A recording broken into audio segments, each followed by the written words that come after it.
Now, we have to beat this team today. We've got to. They got 2 wins right now. We have a loss. We have to beat them today. Hey, you know, it's not a game against the Badi-Yeru. It's playing against yourself. Can you go past your limits? Can you play 110%? That's what I want to see today. And that's what you have to know yourself. Can you do it? As a man, can you do it?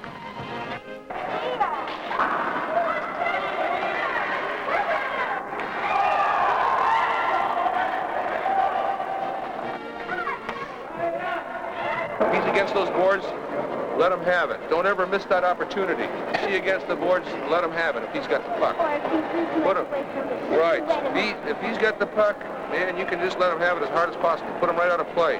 That's one less guy you have to worry about if he's laying down, right? Today we made cuts. And both your names are on the list. Be cut on Friday. I think you have to... How many disappointed youngsters are sitting on the bench or are eliminated because they aren't going to be winners? Are our youth coaches caught up in the win-it-all-cost syndrome, sacrificing the child's emotional development for that league title? What motivates a parent to push his 5-year-old to compete in highly structured, adult-styled leagues? Youth sports is winning everything, challenges parents, coaches, and any adult involved in youth sports to step back and examine their role and the values they're teaching our young. Over-parental involvement is an area well studied by Dr. Bruce Ogilvie, renowned sports psychologist. With the responsibility that the parent has for playing an active part in the child's life, but not intruding upon it, not getting their need system all bound up with the need system of the child, not laying their heavy trip of non-fulfillment on their child and seeking vicariously to live out the negative experiences or the non-experiences as a young competitor themselves. You should see their knees when they have to be caked in ice from locking them because they've worked so hard. Their knees swell up. She started when she was 8, race walking. How was her knees, huh?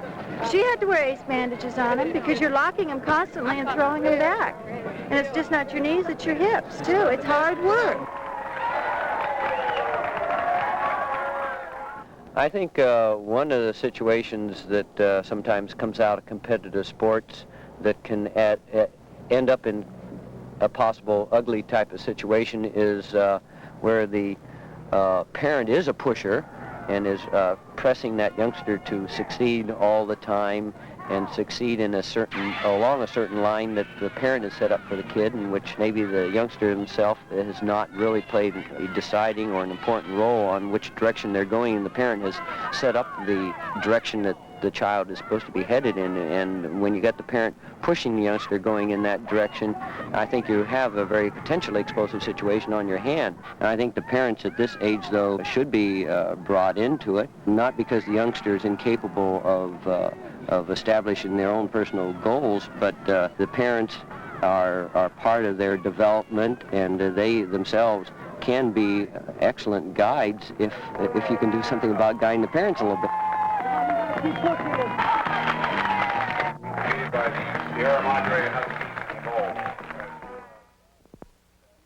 If the case becomes obvious that a kid is striving to please his parents, then he is striving for the wrong reason. But if he honestly is striving to please himself because he really has decided this is what he wants to do, or she, then fine. I think they won't feel that much guilt afterwards. I'll give you one example. A guy went to school at UCLA, was made to play tennis before breakfast, his entire life. He lived in Phoenix, Arizona. And he came from a tennis-playing family. And he was one of the best junior players around. His father made him play tennis. And he played on a scholarship at UCLA. And when he played his last varsity match for UCLA, he put down his racket and he's never touched a racket again. Dr. Arnold Beiser, psychiatrist and author of Madness in Sports, has studied extensively the relationship between parent and child in sports. One thing is that all parents live vicariously through their children. However, if that vicarious participation in the life of the child has certain characteristics that can be quite destructive, I think.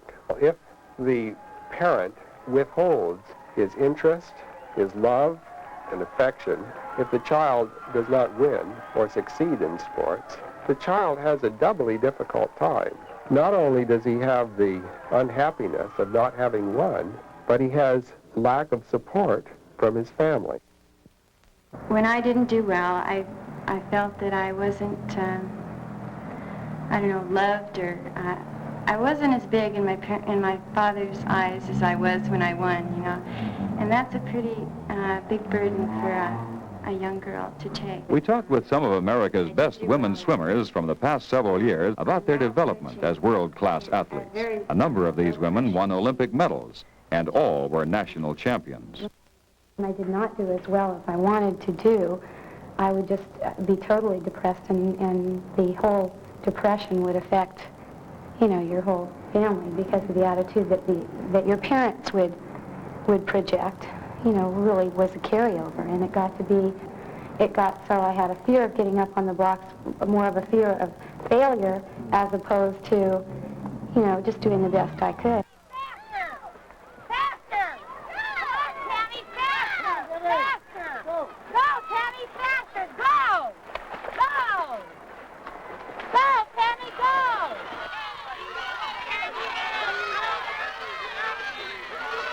My parents supported us in every way they could, although never pushed us. When I wanted to quit swimming at the age of 13, just when I was getting good, they said quit for a while, and I did for 6 months.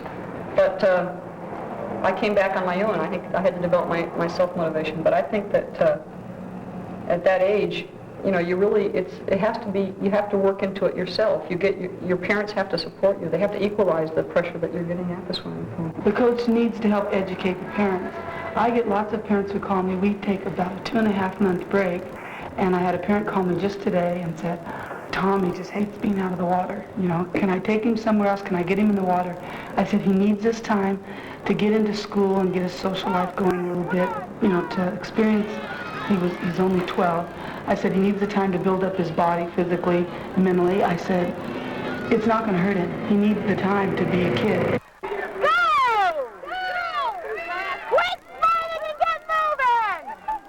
Parents must begin to question their motives and expectations in regards to their child's participation in sports. Arthur Ashe emphasized earlier that if the child is competing to please his parents, then he's competing for the wrong reasons, because this child will be evaluated by whether he wins or loses, not by his participation or his effort. And when this child fails to win, he often feels a terrible sense of guilt because he feels he has let his parents down. The child is in trouble when the outcome becomes a significant factor in the eyes of the parents. Parents must ask themselves, did he have a choice? Was the sport an activity that he sought out, or is he doing it to please me? Often parents don't realize the subtle pressures they can place on their child to compete by saying, we're not pushing our kid, he wants to win. But are you really sure? When you go home and tell your father, what reaction are they going to have? I know they're going to bug me a lot. Why? Because I should have made it, and I didn't. With these two, I haven't pushed them. They both said they wanted to sign. And I said, fine. I wanted him to wait out another year until he matured a little more. But he said he wanted to play, so I took the chance and signed him. Your attitude, though, towards what you've done in your past, though, there is some pressure there because of that. Yeah, though. But I haven't Good. forced any of them to play any sports that they wanted to. You can do it What type indirectly. of pressure do you mean? Well, it's just an expectation there, an attitude. And nothing is said, though. He does leave the choice up to them, but I know it's in the back of his mind he would like them to achieve in sports. And any kid picks that up. With the parents, sometimes I tell them, if you want to watch your kids play, go up and hide behind a tree and watch them. I says, I can't blame you for being interested in your kids and watching them play, really wanting to see what they do. I says, but when you sit there right on the sidelines where they're watching you, and you're putting a certain amount of pressure on them without wanting to, without meaning to. If you want to watch them, try to stay away. Watch them from a distance and try to act unconcerned, interested but unconcerned. I think this is the best way. It's very hard for a parent to stay out of it and to keep yourself from putting pressure on a child. But you have to really make an effort. This is very, very important. Otherwise, you can ruin your child. your child's fun, and this is what's going to motivate him to play sports. Go home and get your friends. We want some good talent out here, too. Don't just go home and get some little guy that weighs about 60 pounds, you know, can hardly stand up and walk. Go home, get some good talent. Now, I think everybody knows we were champions last year. We had the first place team last year. And I think we want to keep it for this year, too. But that depends on you guys. Open, close, open, close, open, close, down. On the first day of practice, 55 10 and 11-year-olds have turned out to compete for the 30 positions on this team. For many of them, this is their first contact with organized sports, and it'll have an impact on their later athletic development. They are intensely motivated to participate, to be a part of the team. Many youth coaches, having little or no training in dealing with the pre-adolescent, turn to the most visible model, the professional coach. They design practice sessions to be long and strenuous, to weed out the less gifted, failing to realize that their players are only 10 and 11 years old. The children's needs differ from those of college and professional players who are both physically and emotionally able to deal with competition. For many of these youngsters, this harsh selective process may have long-term effects on their development. The fact that they continue to turn out 1 or 2 hours a day, 6 times a week, emphasizes the importance they place on making the team. Because they place so much importance on this activity, the coach has a crucial role. He can motivate the child to learn the skills of the sport and strive for improvement, or he can crush the child's spirit and enthusiasm with constant threats and criticism. In their effort to produce a winning team, few coaches have developed a philosophy that includes the child's emotional needs. The coaching qualities that are most effective and important at the child's level, concern, understanding, and patience, are often missing in the effort to develop a winner. Instead, many coaches feel that fear is a good motivator. Fear of punishment, fear of ridicule, fear of losing. This attitude can be damaging to a child's developing self-image. Act that way, how do you think the rookies are going to act? Okay, when we tell you to do a drill or do something, just keep your mouth shut and do it. If you get tired, moan, groan, and sweat, but don't let me hear anything else out of your mouth. You understand me? Yeah. That's the last time, right? Look at me. The last time, right? Yeah. The level of expectation is incredibly high for this 10-year-old as he waits and hopes that his name will be called. Look at his anticipation, his enthusiasm, the realization that he wants very much to be a part of something that is meaningful and important in his life. At this moment, this activity takes precedent over anything else in his life. It's that important to him to be a part of the team.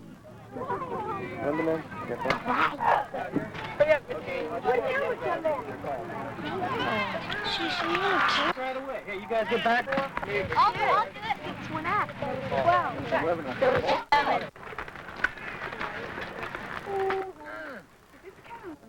With the first team having been selected, the remainder of the youngsters are left, still hopeful of receiving one of the few remaining uniforms before the final cuts are made.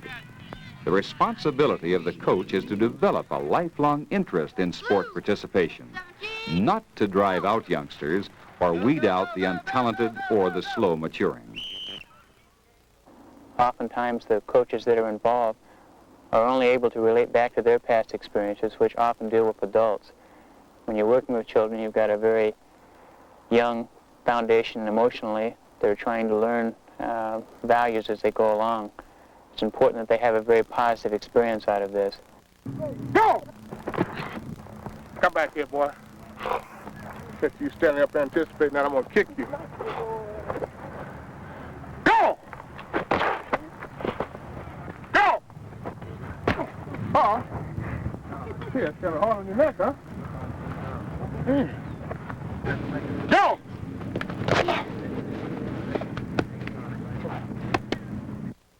The coach must strive to create a positive environment conducive to learning, not an atmosphere of tension and fear. The coach must be aware of his team as individuals and be able to respond accordingly. For example, a child who has low self-esteem or is sensitive may be devastated by something that has no impact on a youngster with high self-esteem. A coach can communicate best with his players if he's taken the time to listen and talk with them. Have team meetings where the players can express their feelings. During practices, observe how each child responds to your instruction. You may find that one player responds better to instruction if you wait a while after he has made a mistake, whereas another may respond best immediately after the mistake. Children want clear guidelines and expectations. They don't want to be yelled at and regimented. They need positive reinforcement, not instruction given in a hostile or degrading manner, because this is more likely to increase frustration and disappointment within the youngster. Children respond much better to a positive approach. I don't care. Anybody, let's go. Come on, stand up. Stand up. What's wrong? My hand. Hold it out. What'd you get hit on? The fingers? All right, get in line. Go ahead, get out here. Move your feet, come on. Move your feet. Closer together. Use your shoulder, Andy. Left shoulder.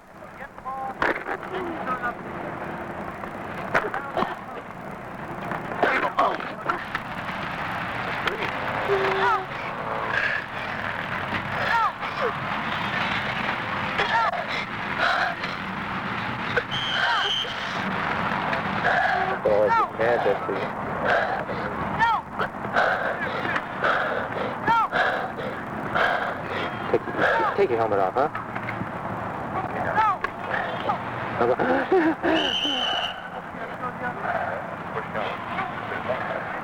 Okay, we're going to make cuts tomorrow night at the beginning of practice. Now let me caution you guys that we have seen what the other fellows over there could do. They've had the uniforms for about a week and a half. Now you've had it now for about 4 days. So it's been Monday, Tuesday, Wednesday, Thursday, and the cuts will be made tomorrow. So today is your last chance to show what you could do. So I suggest you guys just go all out tonight and show that you earned a place on this team. On the ball, push it down in front, okay? Poor tackle, poor tackle. I told you to get down low. And you hit him right about the shoulder pads. You stood straight up.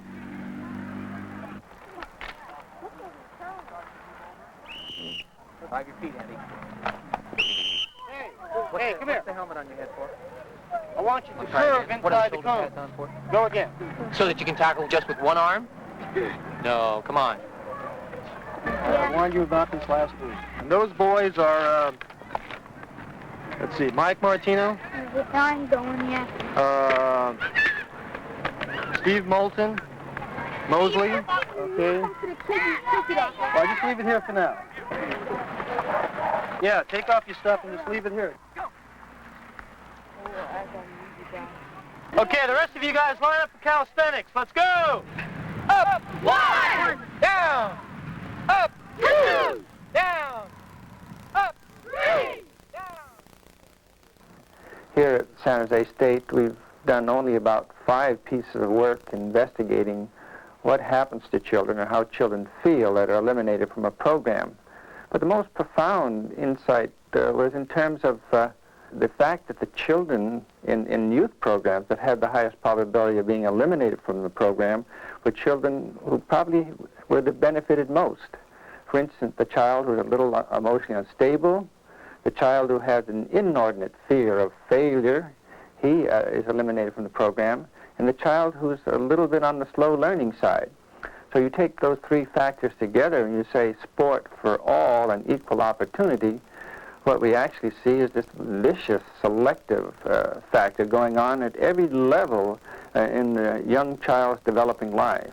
This continued failure pattern is that it produces a young person who now lives in fear rather than with confidence moving into any new learning situation. He's always motivated by terribly unconscious fears of failure, and that isn't a solid basis to become an effective human being in this society or any other. I don't feel very good about being cut. Why did they cut you? I wasn't playing good enough. Earlier in the show, we noted that 55 boys tried out for this team. Halfway through the season, only 30 remained. Of the other 25, 10 were cut and the remaining 15 quit. They quit because they weren't given an opportunity to play and weren't having any fun. Sitting on the bench, being ignored or yelled at for a mistake isn't much fun. A winning coach should be defined as one who helps each child develop toward their maximum potential, regardless of their abilities. An example of this is the KIDS program, Clinic in Developing Skills. Hey, boy. Okay, we're going to teach you guys how to catch the ball, how to throw the ball, how to hit the ball, how to run the bases, and all this neat stuff, okay? Put your hands in your glove, catch it, make the first thing that touches the ball with your hand is the glove, okay? You understand that? Don't ever try catching the ball with your bare hand. That's going to hurt, right? The glove looks just like a hand, doesn't it? It's got fingers, okay? So put your hands in the fingers. Which hand do you throw it, my man? That one? Okay, so put the glove on this hand. That's better. Hello, boy. The KIDS program is presented in a relaxed manner with the emphasis on developing the knowledge and skills of each child so that they can enjoy competition at whatever level each child seeks. When children are trying and being recognized for their efforts, additional attempts will follow. To accomplish these objectives, the coach's role is essential. Earlier, we saw how a coach can destroy the child's enthusiasm and spirit with constant threats and criticism. In the KIDS program, a coach is trained to be aware of the learning capabilities of children and how to get the maximum effort and enjoyment from all by showing patience, concern, and understanding. Steps are taken to constantly challenge the knowledge of the children as they progress. A coach who can promote thought and feedback is creating a situation whereby children will be less inhibited in their efforts. Low-keyed games are played, which provide the children with a forum where they can use their newly learned skills. Emphasis is placed on participation for everyone. To this end, a certificate of participation is given to each child whether their team wins or loses. All right. Don't hit each other.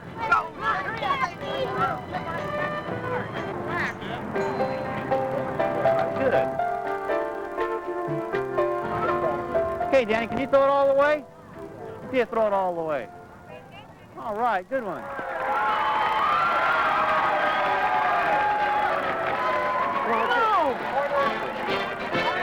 Pick on one guy, okay? The pass is there. You should have had it. If it's a bad pass, anything like that, I give you the benefit of the doubt. But that was right there, and you should have had it. What? And even if it wasn't right there, you had your hands on it, and a halfback, any receiver has to have good enough hands to catch the ball, you know, a little bit over his head, a little bit down. You have to have some good hands. When we use the model for what a youngster should be as an athlete as the professional model, which is so prevalent in the United States today, then we are distorting the activity in terms of parental needs that have little or nothing to do with what the child actually seeks to experience through his participation in sport.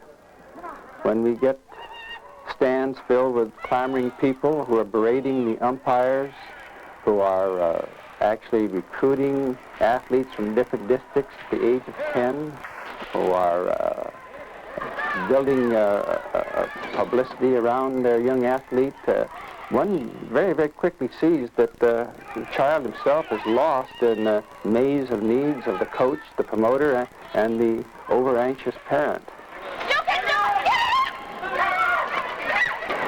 Play defense, Todd! At the levels of playoffs and championship games, the adults often lose their perspective.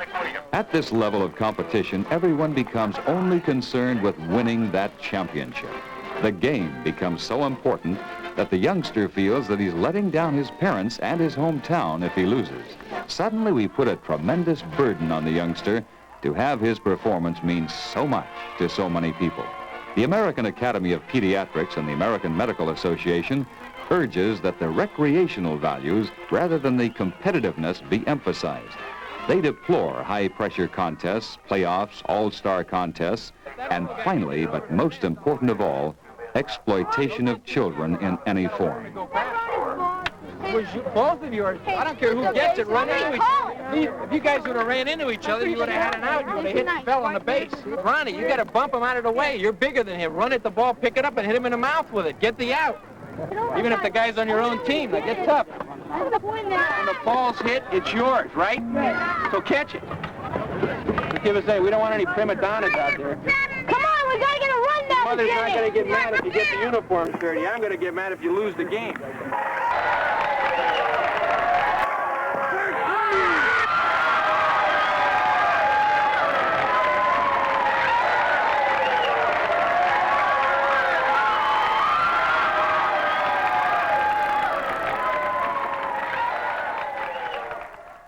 Winning is rewarded handsomely. So the drive to win is very strong, because when you do win, you know that you're rewarded with, I don't know, adulation, publicity, prizes, money, etc. And if you play well and are a good sport but don't win, you don't get all of that prize, fame, publicity, etc. You do things that will make you successful in the public eye, so you'll be rewarded. And failure is punished sort of negatively by not getting the things you'd get if you were successful. My daughters all participated in sports. They play bobby socks. I thought it was good. I think it's good for girls. It's, you know, it's not as competitive as boys' things like yet. I think it'll get there, though. Like I can say, in the years that my daughters have been in the bobby sock league, which have been 5, from the very first year it started till now, you know, you can see the competitiveness grow each year. And I noticed this year they went into the regional tournament, and the competitiveness was there. Studies show that the pressure to win is almost entirely an adult creation. 95% of the players interviewed said that they were more interested in having fun than in winning, and 75% said they would rather play on a losing team than be on a winner and sit on the bench. In order to reduce the emphasis on winning, researchers urged the elimination of postseason games and expensive trips for the champions. Rather, take the same money and purchase more and better equipment, field more teams so additional boys can participate, and sponsor clinics for the coaches and parents. If young people are to reap the benefits of sports, then the emphasis must return to fun and socialization. Studies show young people function better in programs where game scores and league standings are not kept. Competition, hostility, conflict, and disappointment are minimized. The participants learn to enjoy the game for itself. The child will discover the beauty in catching a long pass, in hitting a solid backhand, in making an assist. Championships, all league selections, and tournaments at this level tend to destroy the skill aspect of a particular sport. At a later age, when the fundamentals are mastered, competition becomes another facet of the game. But this competition is now tempered with a love of sport, and not just the desire to beat the opponent. It's time for parents, coaches, and league officials to redirect their goals away from the final score. For only one person is going to win a race, and we can't all be that type of winner. The important thing is to establish what success is.